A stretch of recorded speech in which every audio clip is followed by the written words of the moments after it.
Vamos a hablar sobre el derecho a la salud antes y después del COVID-19. Buen día, Mariluz, ¿cómo estás?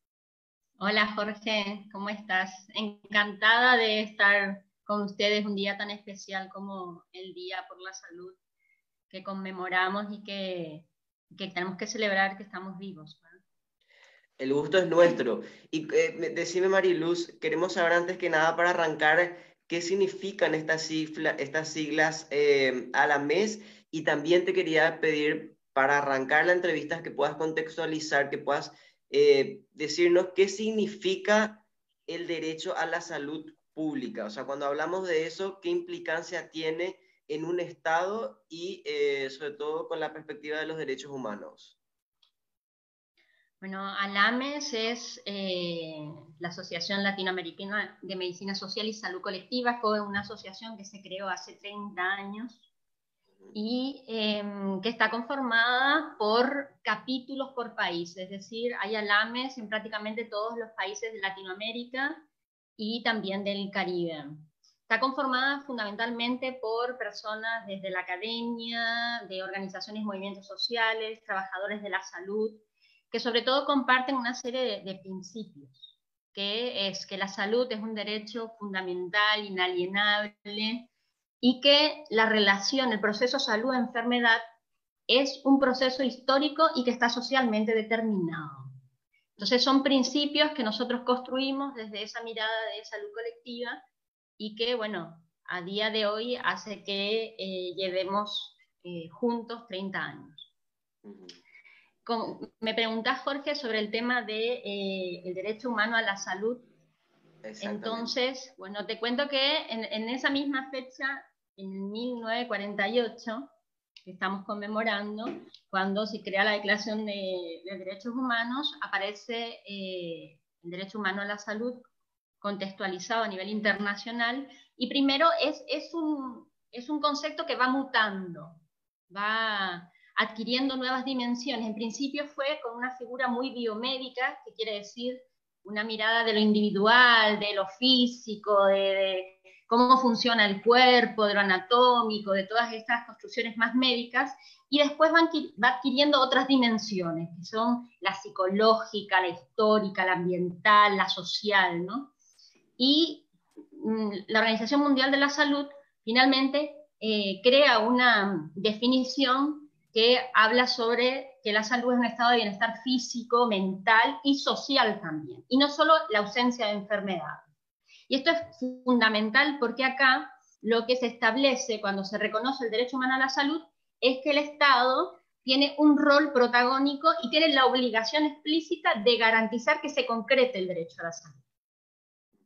Además, nosotros tenemos que la salud tiene rango constitucional, es decir, está reconocida en nuestra Constitución, y el Estado está obligado a proteger y a promover la salud como derecho fundamental en interés de toda la comunidad. Y nadie puede ser privado ni para prevenir la enfermedad ni para ser atendido. Y el nadie significa sin ninguna discriminación, es decir, a todos por igual.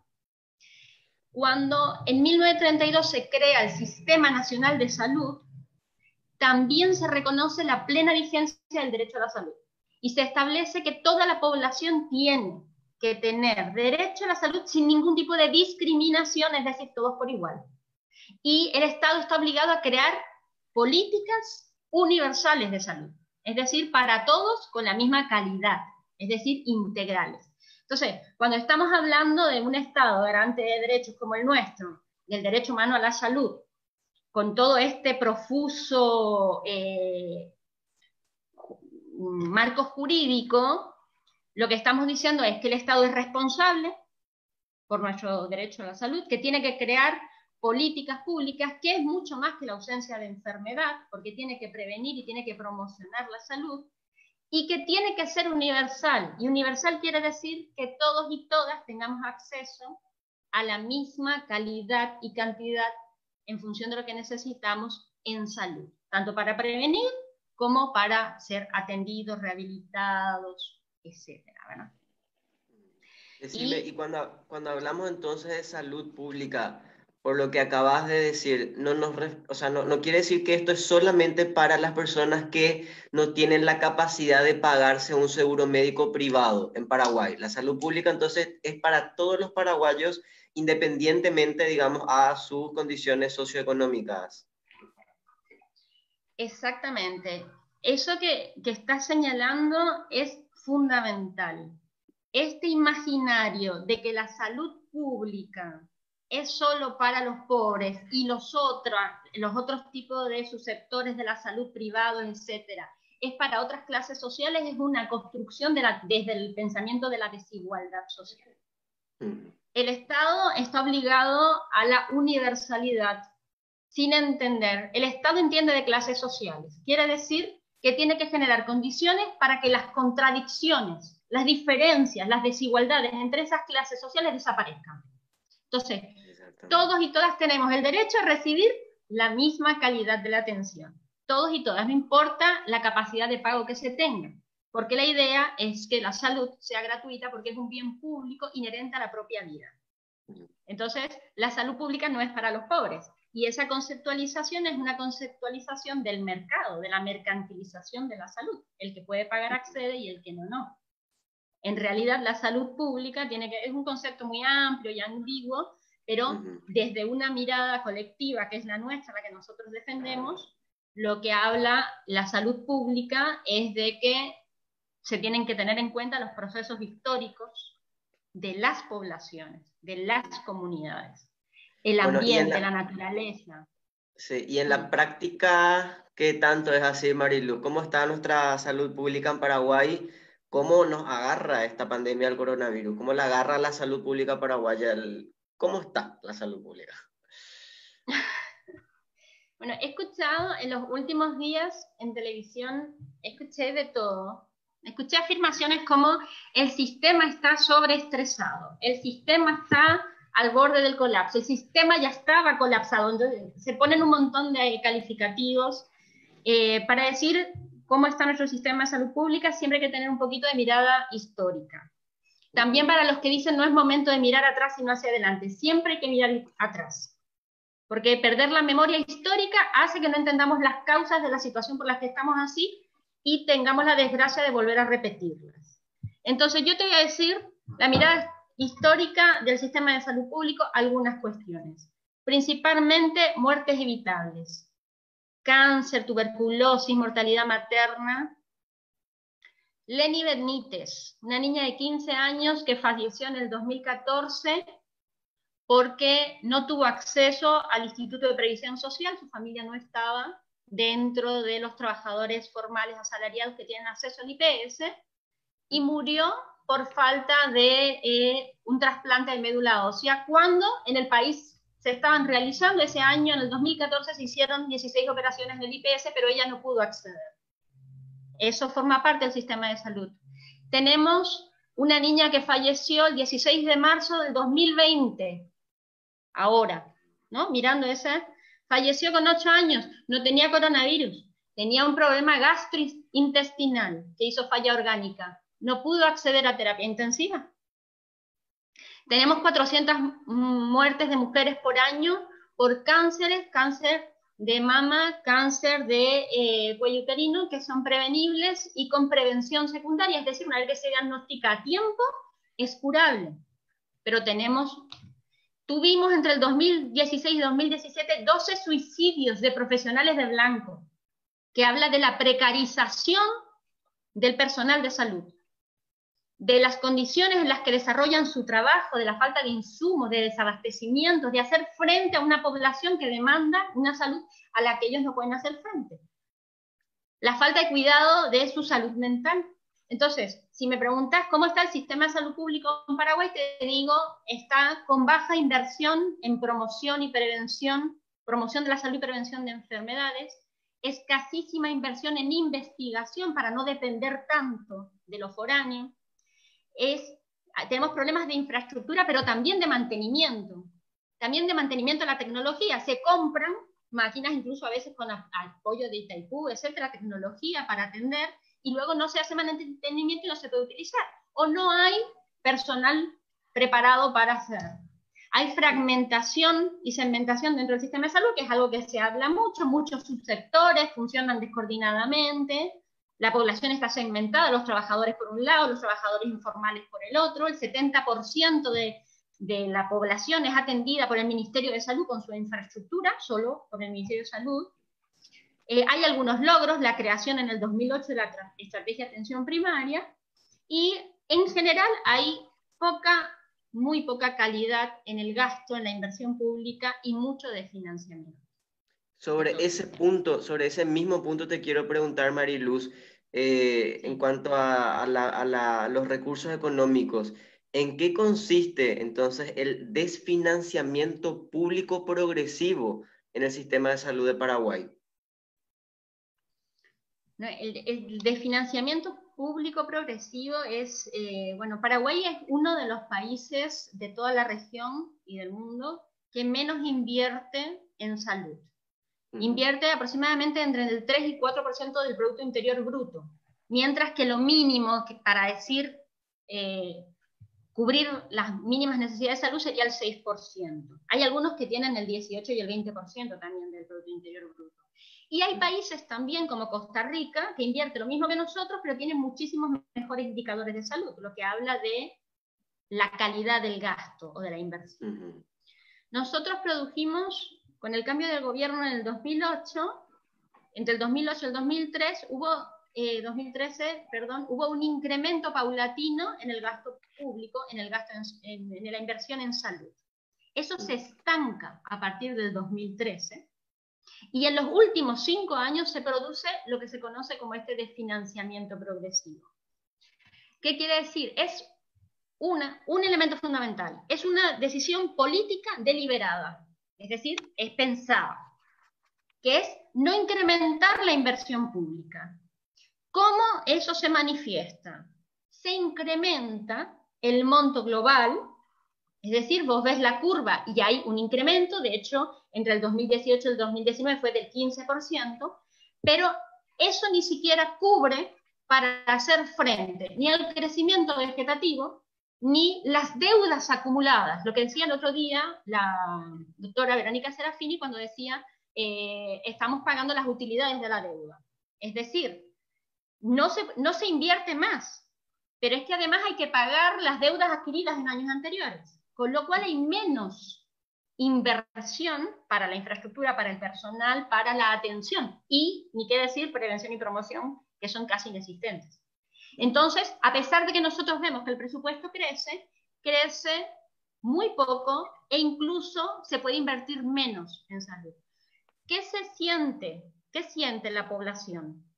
Siente que hay mayores barreras de acceso a la salud, porque hay más desabastecimientos, menos atención, menos medicamentos, menos acceso a camas de terapia, etc. Y ahí hay un incumplimiento. En el 2015 se había aprobado un decreto, que era el decreto 4541, creo que era, de la Política Nacional de Salud, que hablaba del financiamiento progresivo, que se pone en casi todas las leyes que hablan de salud, educación, etc. Y en realidad estamos en incumplimiento, porque lo que se está haciendo es desfinanciar eso. Y eso crea en el imaginario de la gente una ineficiencia del Estado para hacer frente a las necesidades de la población. Entonces se crea esta lógica de la salud pública, en el imaginario, la salud pública para los pobres, es decir, una salud empobrecida, y los que pueden acceder a la salud pagada, que tiene habitaciones de lujo. Mariluz, para un poquito, quiero que repitas esto porque me parece muy importante. Estás diciendo que a partir del 2013 hubo un estancamiento en la inversión pública para salud y que esto es una decisión política, ¿correcto? Que esto fue una decisión política. El problema de no mirar atrás, que es lo que nos proponen ahora desde las autoridades, es olvidarnos de que el desfinanciamiento, es decir, el cómo estamos ahora, que dicen, ¡ay, qué precarización de todo el sistema de salud! Parece que empezó ayer con el COVID. No, el desfinanciamiento y la precarización del servicio de salud ha sido deliberado durante años en las decisiones presupuestarias y políticas. Pero qué fácil que es entonces decir, vamos a olvidar nomás el pasado, ¿verdad? Encima que se suele decirlo que el paraguayo tiene poca memoria, pero me parece muy importante esto que decías al inicio de la entrevista, que es importante mirar atrás justamente para no cometer los mismos errores, Mariluz. Y también te leí en otras entrevistas hablar sobre la atención primaria de la salud, que es una estrategia. ¿En qué consiste eso y qué tal los resultados? Bueno, la estrategia de atención primaria en salud es una de las estrategias que se había hace 30 años emitido a nivel internacional desde Alma Ata, y que en Paraguay empieza a tomar forma a partir del 2008. La propuesta política de la estrategia de atención primaria es lo que conoce todo el mundo como las unidades de salud familiar, los centros de salud, todo eso. Fue acercar por primera vez la salud a la gente y salir de esa mirada hospitalocéntrica de que todo se resolvía en el hospital, porque en realidad al hospital ya tienen que llegar otro tipo de problemas en salud.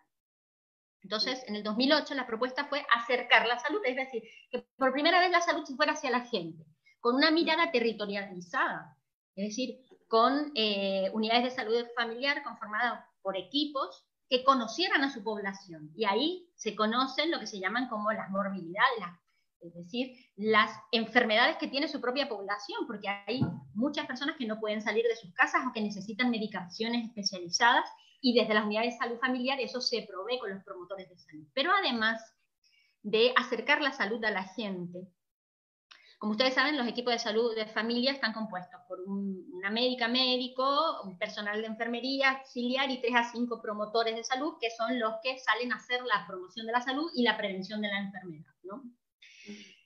Una propuesta de la estrategia de atención primaria fundamental era la politización de la salud, Jorge.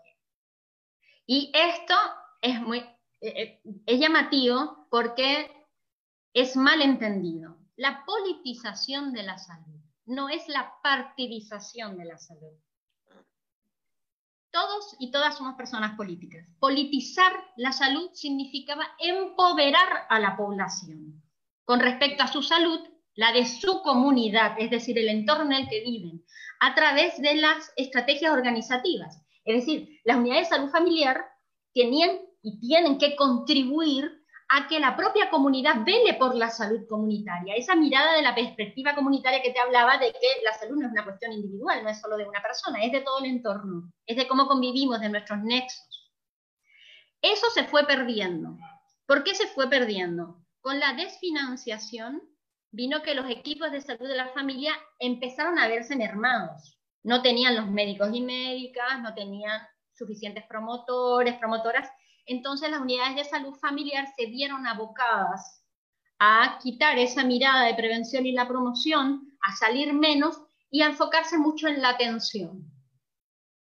También se produjeron los desabastecimientos y ahí hay que hablar. ¿Cómo el desfinanciamiento se ve? Hay una cuestión de infraestructura muy básica. Entre el 2008 y el 2012, en 4 años, se pusieron más de 700 unidades de salud de la familia. Entre el 2012 y el 2019, 150. Es decir, en 4 años 700 y en 7, 150. Entonces, la estrategia de atención primaria se vio debilitada. También se vio debilitada en su principio organizativo, pero también por todo este tema de la precarización. Además, hay una precarización de los trabajadores al interior de la estrategia de atención primaria que el año pasado mejoró un poco porque se incrementó el número de contratación y se subieron los salarios. Pero antes, el personal médico que iba a trabajar a las unidades de salud familiar cobraba mucho menos que el que iba al hospital, como si fuera otra vez la lógica de las unidades de salud familiar para pobres, ¿no? Y los hospitales para los que podían acceder. Porque las inequidades sanitarias también se sostienen en estas lógicas, ¿no? Entonces, hay unidades de salud familiar que funcionan maravillosamente, como en el Bañado, en la zona de Cansat, en la zona que organizan a su comunidad a través de los lazos de solidaridad, cuidado del ambiente, cuidado del entorno, cuidado de los vecinos y vecinas. Esas estrategias comunitarias son las que tienen que promover la estrategia de atención primaria. Bien, Mariluz, también decíamos al principio de esta entrevista que este año la celebración del Día Mundial de la Salud es muy especial porque nos toma a nivel mundial también con una pandemia que es la del coronavirus. A propósito, ¿qué opinión te dan las medidas que tomó el gobierno hasta el momento para mitigar y para hacer frente a esta coyuntura? Yo, bueno, al interior de nuestra organización nos hemos pronunciado acerca, hemos felicitado por las medidas que ha tomado el Ministerio de Salud, fundamentalmente el equipo de Mazzoleni y Guillermo, que es el director de epidemiología, ¿no? Y es un poco el ideólogo de haber tomado las medidas enfrentándose a la OMS, que decía que con tan pocos casos no se debían de tomar medidas de aislamiento social. Nosotros creemos que fue vital que se tomaran. Probablemente estaríamos hablando de cientos de muertos en este momento si esas medidas no se hubieran tomado con la decisión que se tomaron desde el Ministerio de Salud. Entonces nosotros celebramos. Son medidas sanitarias. Quiere decir que la otra pregunta es si son sostenibles.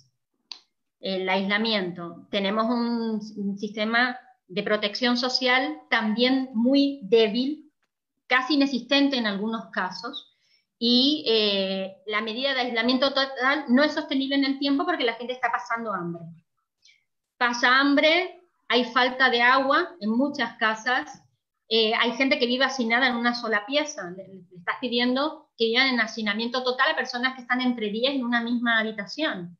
Entonces, ¿es sostenible? No es sostenible. Entonces, las medidas sanitarias tienen que venir, además de la mano de una decisión política del sistema de protección, de proteger a toda la población que está en esas condiciones. Y en este sentido, Jorge, una anécdota, ¿no? El presidente de la República, Mario Abdo, decía el otro día, en un tuit, que ahora está muy en boga, era, tenemos que ser solidarios con el sistema de salud. A ver, con todo lo que hemos dicho acerca del derecho a la salud, el presidente, como garante de derechos, el que está al mando del Estado y que ha sido elegido mayoritariamente por el pueblo paraguayo, no puede decir tenemos que ser solidarios. Tenemos que ser responsables. Y el Estado es el principal responsable. Él no puede ser solidario, él tiene que ser responsable. Él en su persona y en sus políticas y en todos sus ministerios. Entonces no le pedimos al Estado solidaridad. Le pedimos al Estado responsabilidad con los derechos humanos y en este caso con el derecho a la salud, a la vida y a la protección social en condiciones de una pandemia mundial. Qué importante esto, ¿eh? El Estado, en vez de pedir solidaridad, lo que debería hacer es ser responsable con los derechos humanos de todas las personas y particularmente con el derecho a la salud, que es lo que nos convoca justamente ahora en esta entrevista.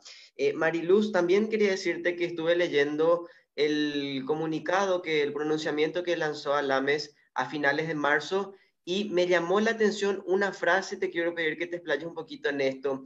Decía, hay que leer a la salud desde sus determinaciones sociales. Hablamos un poquito sobre eso, Mariluz, por favor.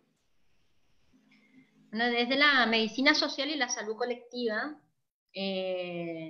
trabajamos una herramienta, una teoría, una categoría fundamental que es la determinación social de la salud. Y eso lo que quiere decir es que el ser humano forma parte de un todo social que es mucho más grande que él. No se puede entender a los individuos como si fueran flotando por el universo solos, sino que están conformados y atravesados por todas las lógicas de un todo social que es mucho más grande que ellos y que les atraviesa en su historicidad, les atraviesa en sus capacidades, en sus potencialidades. ¿Eso qué quiere decir? Que la forma de producir y reproducir la vida, las opciones que tenés laborales, las posibilidades que has tenido de estudiar o no, las posibilidades que tenés de lavarte todos los días las manos o no, está atravesado por este sistema social. Entonces, ¿qué quiere decir leerlo en términos de determinaciones sociales? Es que hay una serie de desigualdades y de inequidades preexistentes que para entender la salud tenemos que partir de eso para entender en qué condiciones se da. Hay una triple inequidad de género, no es igual, hombres, mujeres, no binarios, orientaciones sexuales diversas, etcétera, que ser empobrecido o vivir y tener un jet, o no es lo mismo, no es una clase social empobrecida que una clase social que está por encima de cualquier acceso que pueda tener una persona, un trabajador de la calle.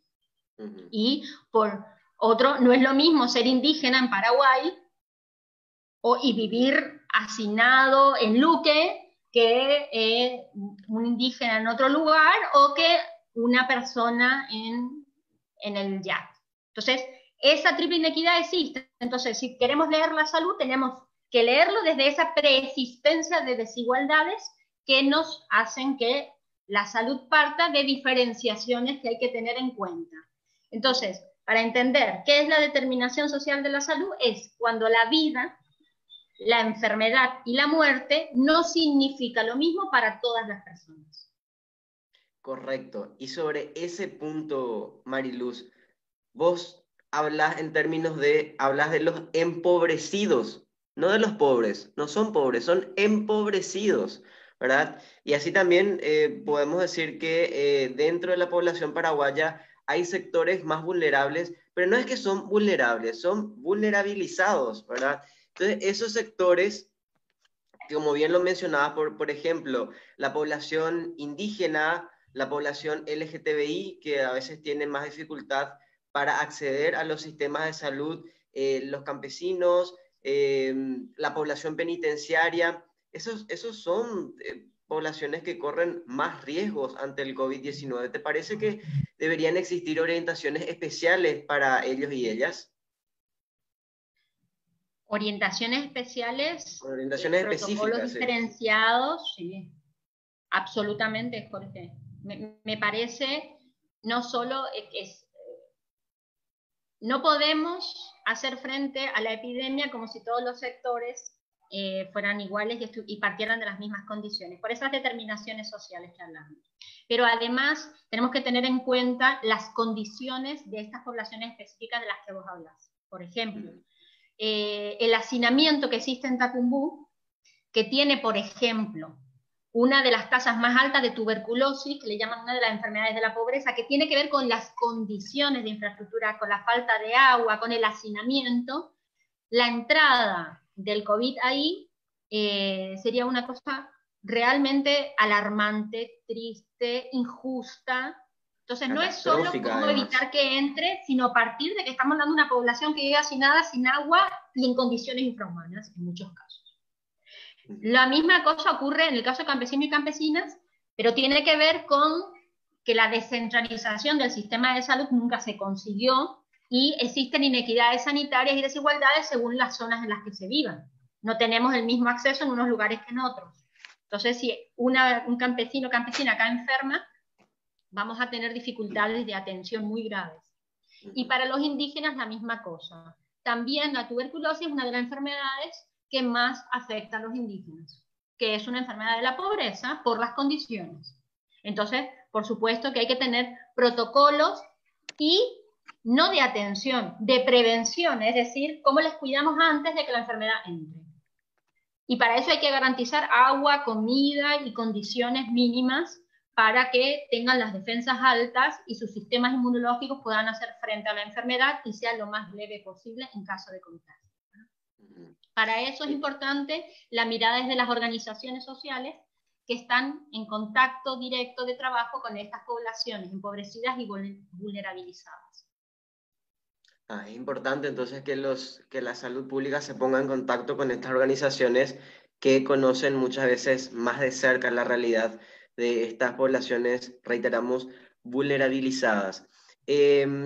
También te quería preguntar, cuando nos enfrentamos a epidemias como por ejemplo el dengue, que fue una de las epidemias que fue la más grave, digamos, en los últimos 10 años, mismo el COVID-19 que estamos atravesando ahora, ¿deben indefectiblemente pasar por el sistema de salud pública? ¿Y por qué? Bueno, ahí depende de lo que llamemos pasar. El Ministerio de Salud Pública en Paraguay es un ente rector. Además de proveedor de servicios, es un ente rector. Es el ente rector de todo el Sistema Nacional de Salud, que incluye todos los subsectores, el privado, el público, IPS, etc.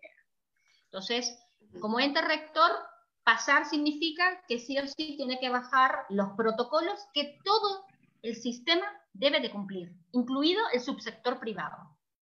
Y eso es súper importante, porque además el Ministerio de Salud, como ente rector, tiene la superintendencia que se encarga de monitorear y fiscalizar que todos los subsectores cumplan con los protocolos establecidos por el Ministerio de Salud.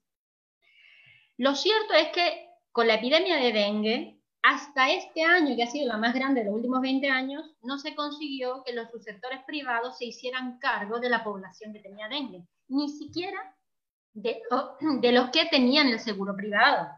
Es decir, se decía, no, esto es epidemia, hay declaración de emergencia sanitaria y entonces andate al público, aunque estuvieras pagando un seguro privado. En esta epidemia fue tal el número de personas afectadas, que por problemas de notificación y otros muchos, no sabemos exactamente el número, que se hizo un acuerdo con el subsector privado, y ahí cubrieron también. Cubrieron en la lógica de los paquetes y seguros privados, es decir, había coberturas que el examen de dengue, si vos tenías fiebre, no estaba cubierto. Entonces tenías que pagar un copago dentro del seguro otra vez privado, ¿no? Entonces se consiguieron algunas cosas, pero pocas. Para ALAMES y para las organizaciones, los subsectores del Sistema Nacional de Salud tienen una responsabilidad, porque son proveedores de un bien público. Y como bien, no es lo mismo una empresa que se dedique a hacer termos, que podés comprar o no comprar, porque no es necesario para la vida, que si vos prestás un bien público, como es la salud, que está indefectiblemente relacionada a las condiciones, al bienestar y a la vida misma. Entonces no es lo mismo. Y en ese sentido tienen una responsabilidad. En el caso del dengue se consiguió, en el caso del COVID, pues hay que ir viendo también cuáles son las cosas que se pueden realizar con ellos. ¿Y podría eventualmente entonces el Ministerio de Salud tomar una medida extraordinaria para pasar a controlar todos los sanatorios privados del país y disponer de ellos por este contexto especial del COVID-19? ¿Es una posibilidad esto? Es una posibilidad y de hecho es legal.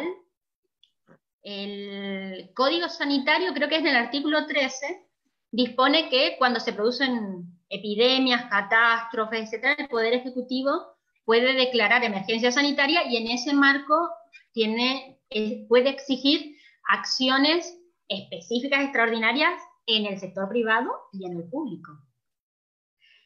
Eso lo están haciendo muchos países, porque en este caso el bien público que se está salvaguardando es la vida, vivir o morir. Entonces, hay incluso países que están nacionalizando, que es un paso mucho más allá, ¿no? Que es el control total de los servicios privados, de todo el subsector privado. En este caso, se podrían, de hecho, había hecho un anuncio del Ministerio de Salud de que se iban a disponer de las camas de terapia del sector privado. Pero en este caso yo creo que las medidas tendrían que ser mucho más grandes y pedirle un poco más al subsector privado, que pasa por la internación también cuando no es terapia intensiva, en el caso de terapia intermedia, o en el caso de consultas, etc., independientemente de las coberturas del seguro privado. Me parece que tiene que haber una corresponsabilidad y el Ministerio de Salud tiene que tener la valentía, como la ha venido demostrando, de enfrentarse al establishment de los subsectores privados, de la industria médico, técnico, farmacéutica y de los seguros, y pedirles y exigirles que en esta situación donde la vida está en juego, cumplan un rol también protagónico al servicio de la vida de la gente. Claro, para aunar esfuerzos sería, ¿verdad? Exactamente. ¿Podrías citarme los 2 o 3 principales desafíos de la salud pública paraguaya en este contexto del coronavirus?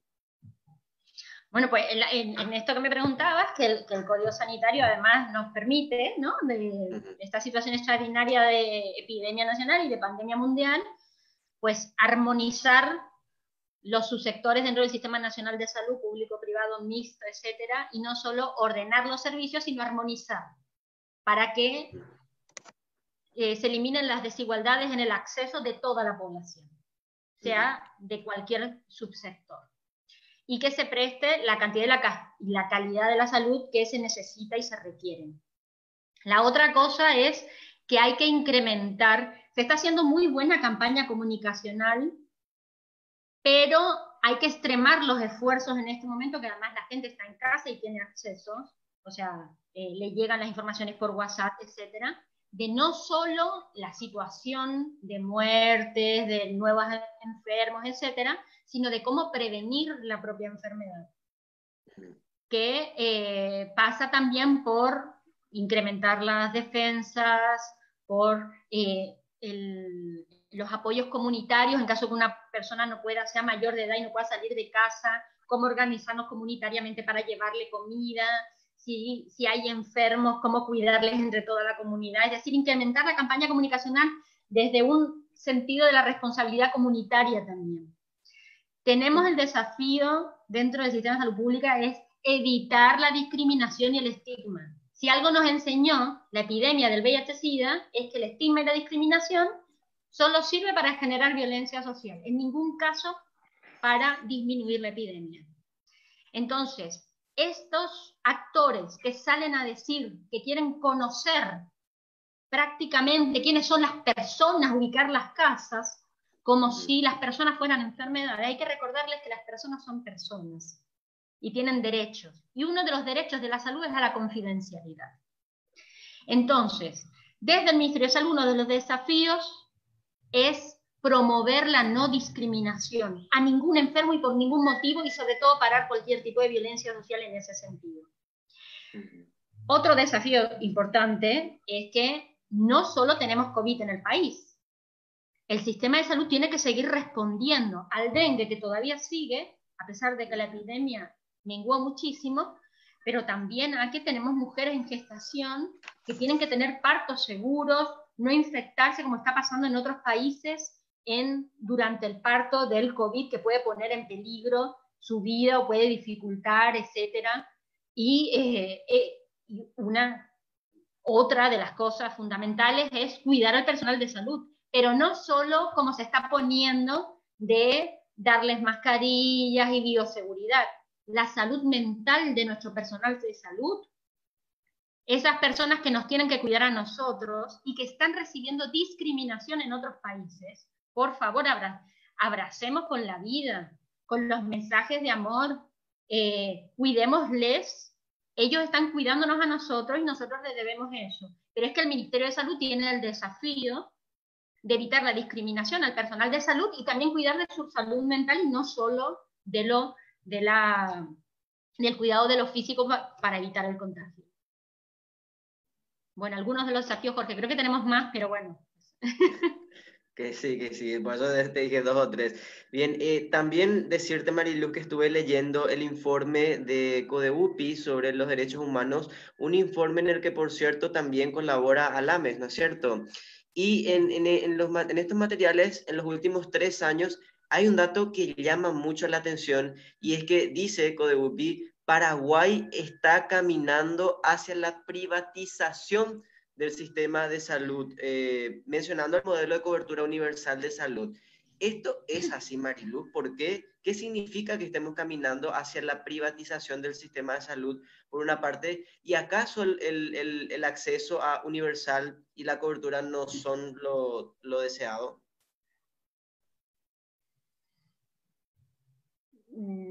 El caso es que, con lo que veníamos hablando, Jorge, del desfinanciamiento progresivo y la fragilidad de nuestro sistema de salud pública, se ha creado un imaginario y ha dado los pasos para entender que hay una ineficiencia estatal permanente y que por lo tanto se ha promovido un imaginario de que lo ideal es el privado, cómo funciona, ¿no? Con lindas habitaciones y un montón de cuestiones. Eso ha ido como sembrando ese imaginario de la necesidad de llegar a que todos vayamos a la costa, que todos vayamos a ese tipo de hospitales lindos, ¿no?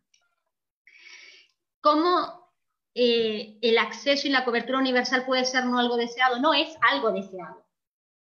Ahora, el acceso y la cobertura universal es como una especie, dice un compañero mío, de gran paraguas, en el que todo el mundo lo mete todo.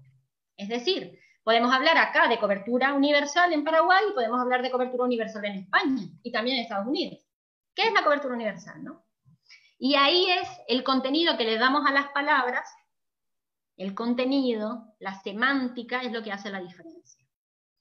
El acceso y la cobertura universal, la Organización Mundial de la Salud, que lo están promoviendo, dice es que todo el mundo tiene que tener derecho a la salud, acceso, eliminación de barreras, etcétera, y luego le pone acá el énfasis y dice evitando dificultades financieras.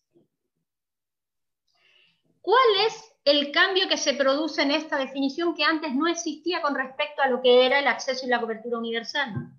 Que en realidad lo que dice, lo que subyace a eso, es que el estado de bienestar no puede sostener la salud pública, porque es ineficiente, porque es costosa. Entonces, lo que hay que hacer es evitar que la gente caiga en la pobreza por la salud o por la falta de ella. Entonces yo tengo que, si vos te enfermas, pero tenés para pagar, entonces, bueno, no pasa nada. Yo tengo que evitar que si vos te enfermas, te vayas a la pobreza, te empobrezcas. Si tenés para pagar, paga. Entonces la salud lo que hace es que amplía la mirada del derecho y establece un criterio financiero. Y ese criterio financiero abre a muchas cosas. Entonces a mí me gusta llamarlo el modelo de financiamiento de cobertura universal. ¿En qué se basa esto? El modelo de financiamiento universal se basa en las lógicas de las alianzas público-privadas, en la que cada vez se va ampliando más la alianza, cada vez entra más el mercado y cada vez el sector privado ocupa mayor lugar en esa provisión del servicio público, en esa provisión del bien público de la salud.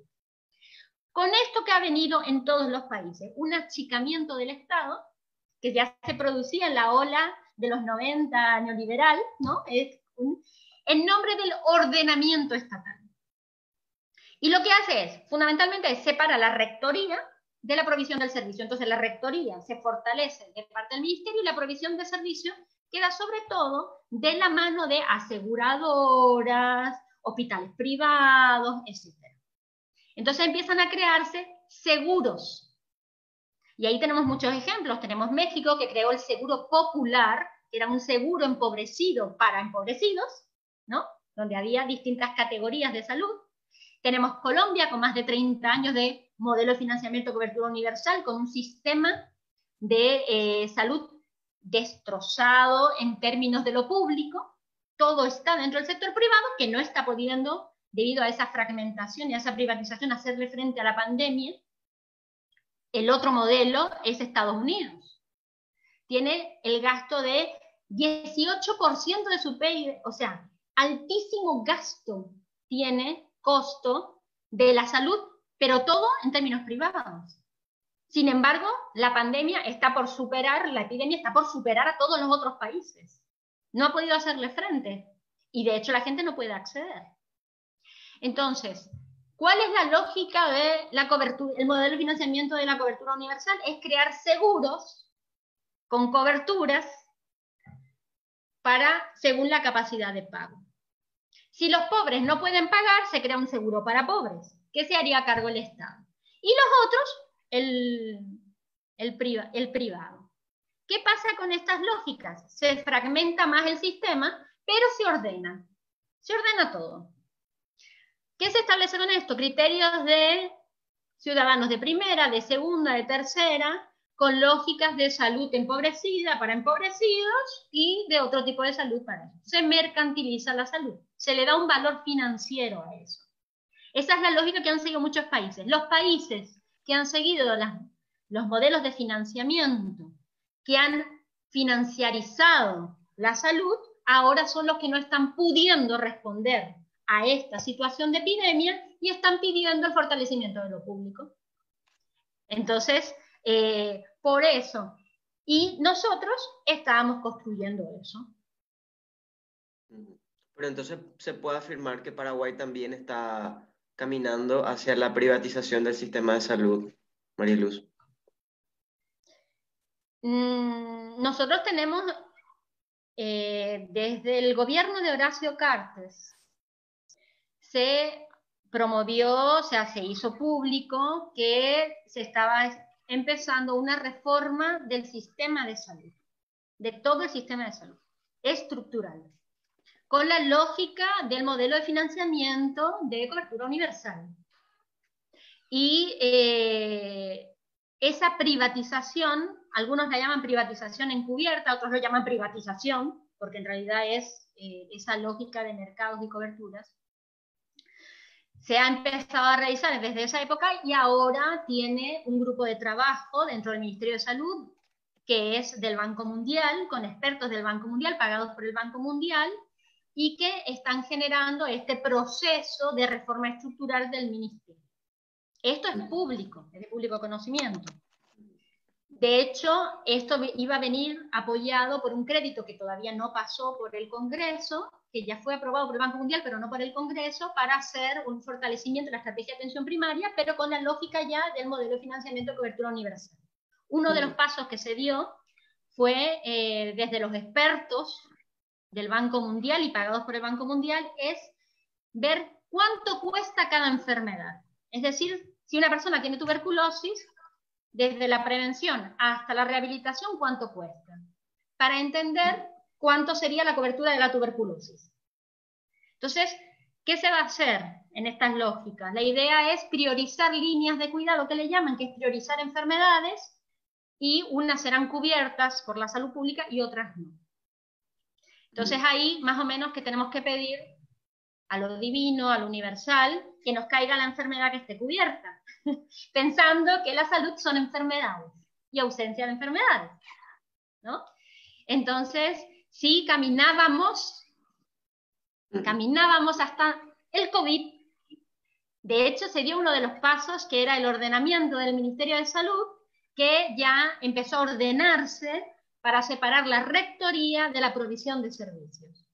Todavía es una cuestión estructural que no tiene mayor profundidad, pero es el primer paso para caminar hacia ese modelo de financiamiento público-privado con la ampliación de coberturas.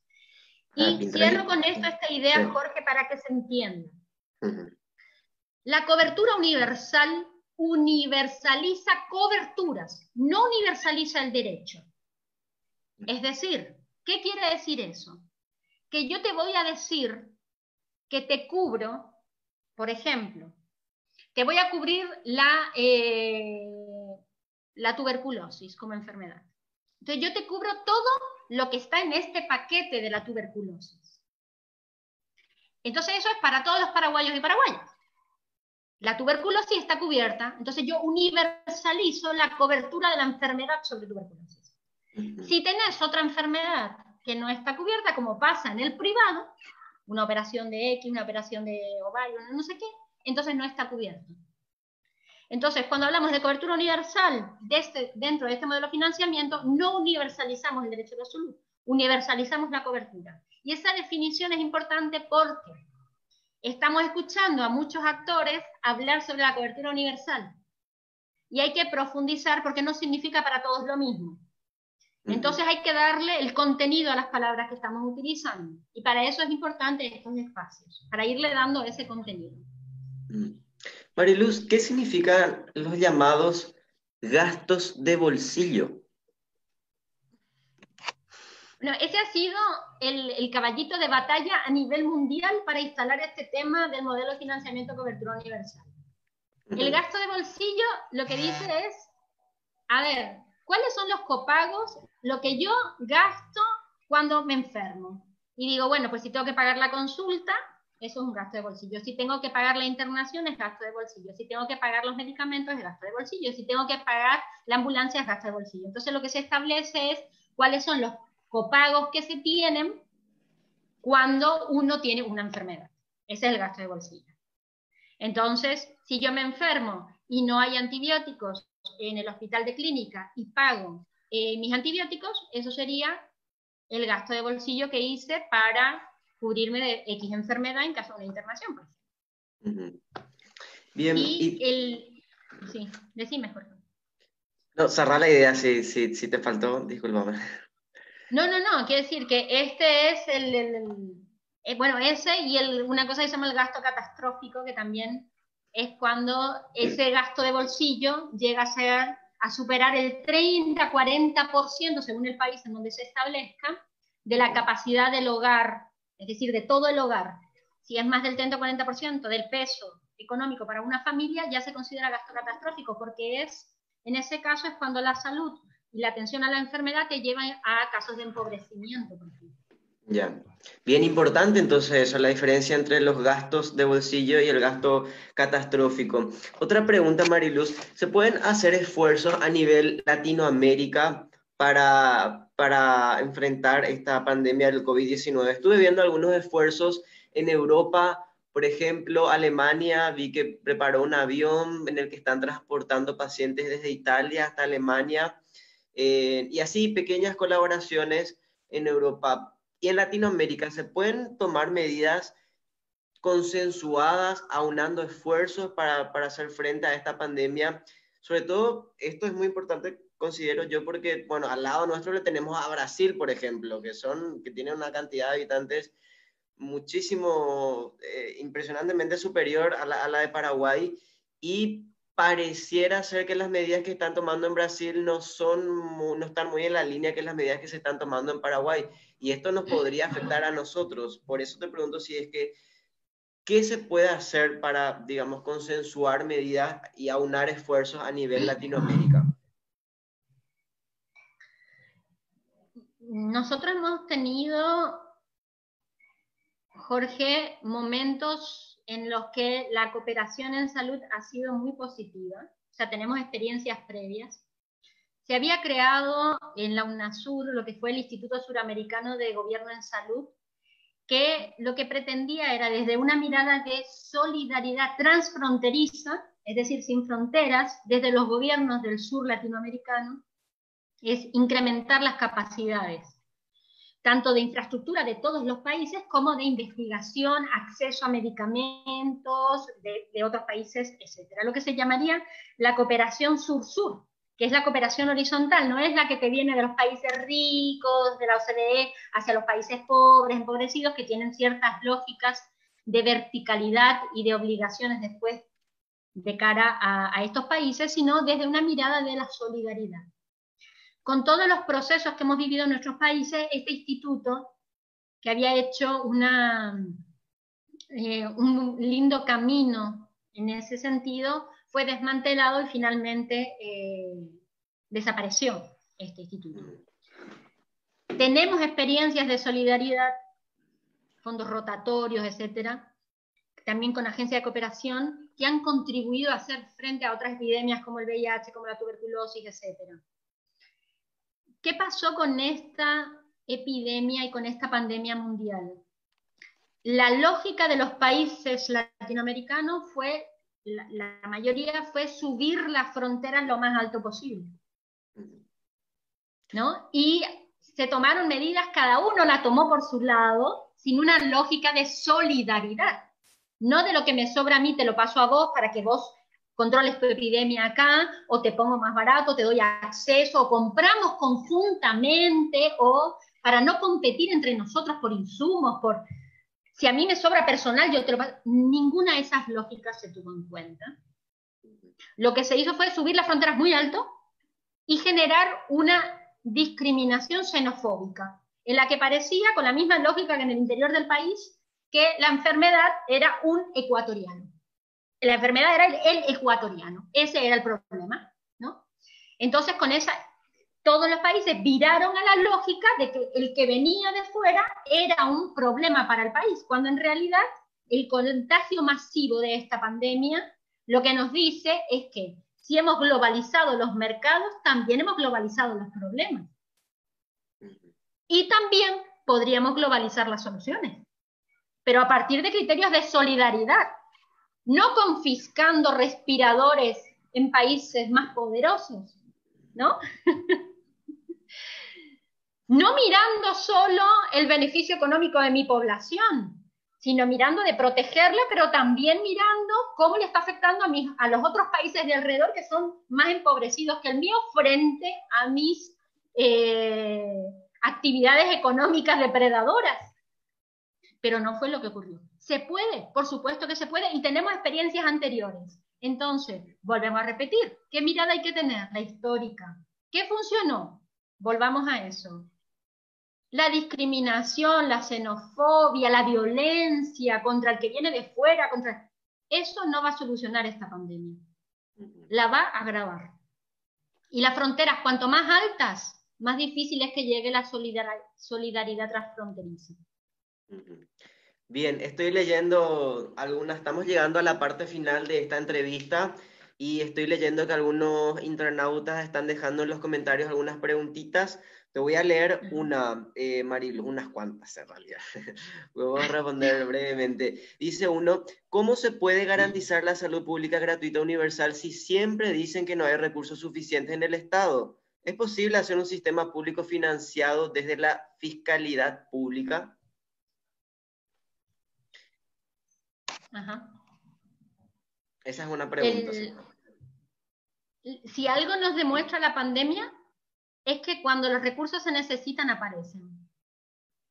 Entonces, en realidad lo que tenemos que mirar es dónde están las prioridades año tras año. El desmantelamiento de nuestro sistema de salud fue deliberado, la mejora, el fortalecimiento de lo público también puede ser deliberado. Entonces, el otro día, Verónica Serafini, pero no solo Verónica, Lila Molinier, Sara Cebaco, etcétera, decían, acá hay recursos, de aquí se puede sacar los recursos. Entonces, ¿hay recursos? Sí. ¿Qué se necesita? Aprender de lo que hicimos. El año pasado aprobamos una reforma tributaria con todo un ordenamiento y un montón de plata para hacer la reforma y el ordenamiento para aumentar la presión tributaria en un 1%. Eso es ineficiencia para mí y creo que para cualquiera. Es decir, gastar tanta plata en ordenar para que la presión tributaria sea del 1% y seamos en la cola de los países de América Latina que menos presión tributaria tienen, no tiene sentido. No gastemos plata para ordenar para hacer lo mismo. Entonces, cuando ordenamos, que sea para mejorar. Y mejorar en el Estado, que nos representa a todos, es para el bienestar social, público y colectivo. Entonces, sí se puede, hay recursos y acá en este espacio de amnistía vinieron varias personas a hablar de dónde se pueden sacar los recursos y se puede con una reforma tributaria basada, sobre todo en criterio de justicia tributaria. Sí. Eso quiere decir de impuestos progresivos a las rentas más altas que más acumulan. Exactamente, es lo que estuvimos hablando en una charla anterior, ¿verdad? De que con este ordenamiento, con este achicamiento del Estado que se hace, con recortar los salarios de los funcionarios públicos, esa no es la solución efectiva. No se va a ahorrar tanto recortando salarios al funcionario como se haría si hiciésemos una reforma tributaria, es decir, que el que gana más también pague más impuestos, ¿verdad? Por una parte, y por otra, este tema del préstamo, ¿verdad? Hacer un préstamo multimillonario para después seguir pagando a los funcionarios públicos que ganan, algunos de ellos más de 100 millones, es un despropósito total. Bien, Mariluz, hay dos comentarios que no son preguntas, son comentarios, pero igual te los voy a leer para que me digas qué te parece. Un comentario dice, en Paraguay debe seguir las medidas estrictas, la vida como base socioeconómica. Comentario 2, este tema de discriminación hay que ver en el tema de cuidado de pacientes para sanar si se puede y no sacar el respirador a nadie y tirar ya a un horno.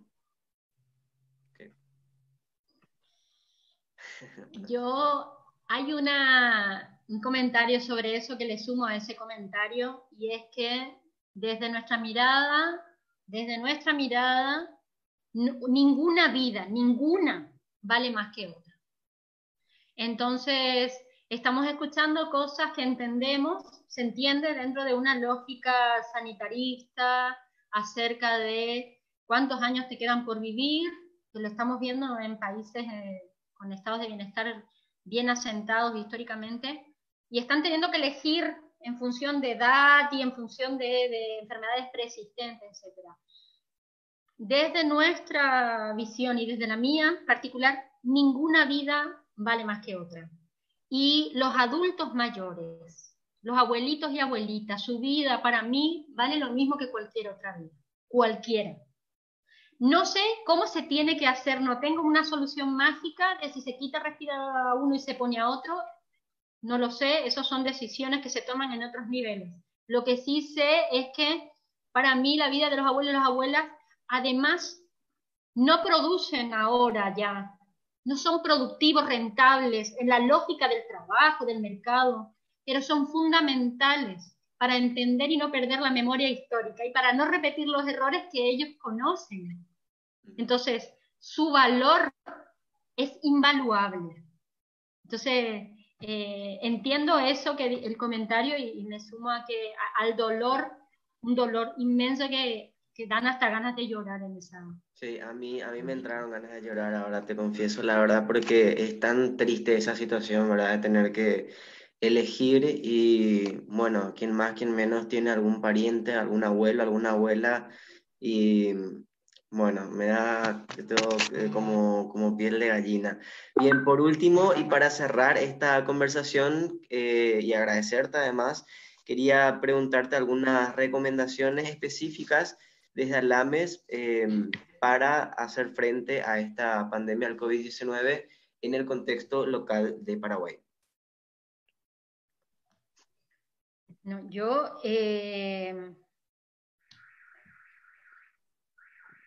creo que una fundamental para este contexto y para el mediano largo plazo sería aprender de las enseñanzas que nos deja esta pandemia. A nivel global y a nivel nacional también. Creo que las soluciones de mercado, como estos modelos de financiamiento de cobertura universal de salud, en esta pandemia, los otros países han demostrado que no pueden dar solución a problemas colectivos, como una pandemia. De hecho, son los que no están pudiendo responder. La otra cosa que me parece que es fundamental, decía el otro día Verónica, si queremos hablar de una reforma del Estado, hay que llamar, del sistema de salud, hay que llamar a un consenso nacional. Y yo digo, y le añado, a un consenso nacional en igualdad. ¿Qué significa eso? Que cuando se llamó de hecho a ustedes saben, se reunieron 40 o 50 personas a hablar de reformas de Estado y cada uno iba por su lado con propuestas en páginas y cada uno escribió. Eso se construye y se construye en igualdad, es decir, que unos actores no tienen que pesar más que otros. Es decir, en el mismo espacio no puede pesar más una farmacéutica que un campesino. Tienen que pesar lo mismo en cómo reformar este Estado. Y en ese sentido, el SUS brasilero, que es uno de los sistemas de salud, el sistema universal de salud brasilero, que ha sido hasta la llegada de este último presidente, de los sistemas más referenciados a nivel latinoamericano por la universalidad del derecho, fue construido en foros sociales. Se le dio al gobierno la obligación de irse a escuchar al pueblo en todos los lugares de la nación para construir las ideas de lo que tenía que ser un sistema universal. Y con eso, y con esas voces desde el pueblo, en igualdad salió la construcción de uno de los modelos más garantes de derechos dentro de toda Latinoamérica. Aprendamos, un sistema que sea desfinanciado es un sistema que no puede hacer frente a la necesidad de salud colectiva. Entonces tenemos que crear un sistema de salud único, no fragmentado, ¿no? Sino único, que responda en igualdad y en calidad a todas las personas y sin discriminación. Tiene que estar financiado genuinamente por el Estado, con recursos, con impuestos, con tributos, justos y progresivos. Y por supuesto la salud tiene que ser gratuita, nunca hay que establecer copagos. La salud tiene que ser gratuita y para todos es universal. Quiero... Jorge, ¿sí? Decime. No, termina la idea. Decir dos cosas más que me parecen importantes. Queremos que se cuide a los que nos cuidan. Si vos me preguntás qué nos deja, no precaricemos más al personal de salud, por favor. Cuidemos a los que nos cuidan, salarios justos, descansos de las mismas horas. Hemos tenido gente que se ha suicidado porque no podía soportar el estrés laboral, jubilación para todos. Y en este contexto de pandemia y de epidemia nacional, por favor, con todas las bioseguridades, pero también la salud mental. Y por supuesto, y con esto, Jorge, termino tu pregunta. Desde Alames creemos que aprender de la enseñanza que nos deja la pandemia tenemos que crear un nuevo sistema social, un nuevo orden social, un nuevo orden mundial basado en la solidaridad, que ponga lo importante en el centro, que ponga en el centro la vida, la salud, la vida y el bienestar de la población a nivel mundial. Quiero cerrar esta entrevista destacando algunos puntos importantes que me parecieron.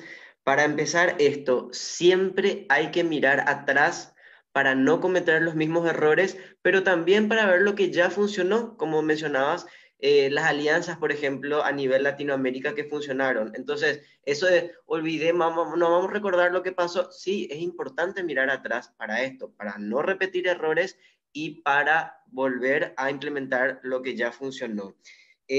Dato importante, a partir del 2013 hubo un estancamiento en la inversión pública destinada a salud, y esto fue una decisión política, que no es un dato menor. Esto es con referencia al desfinanciamiento progresivo a la salud. Otro punto importante que el presidente mencionaba en un tuit, que tenemos que ser solidarios con el sistema de salud, y que bueno, él como jefe de Estado, en vez de pedir solidaridad, lo que debería hacer es garantizar el derecho a la salud a toda la población. Y por último, recomendaciones muy importantes, desafíos para el sistema de salud. Número 1, evitar la discriminación y la estigmatización de las personas que están enfermas porque eso es algo que no funcionó con el VIH, por ejemplo, y que por el contrario puede agravar la situación si es que caemos en cuestiones de discriminación, de xenofobia, de estigma. Y por último, cuidar a los que nos cuidan, no precarizar más al personal de blanco. Mariluz, muchísimas gracias por este tiempo, por tu tiempo y por esta entrevista. Gracias, Jorge, y a Amnistía Internacional por la oportunidad de estar hoy acá con ustedes y de compartir un poco nuestros sentires y nuestras propuestas. Les envío un fuerte saludo y un abrazo tan necesario en estos momentos, tan necesario. Sí, porque también hay que cuidar la salud mental, ¿verdad? Y es muy importante mantener el contacto, así que un abrazo virtual, Mariluz. Bien, y quiero invitarles nuevamente mañana para las 11:30, nuestras citas acá en el Facebook Live de Amnistía Internacional, y además tengo el honor de anunciarles que mañana estaremos conversando nada más y nada menos que con Erika Guevara Rosas. Ella es directora de las Américas del Secretariado Internacional de Amnistía Internacional. Va a estar con nosotros a partir de las 11:30 de la mañana. Así que les esperamos a todos y que tengan un excelente resto de jornada. Hasta luego.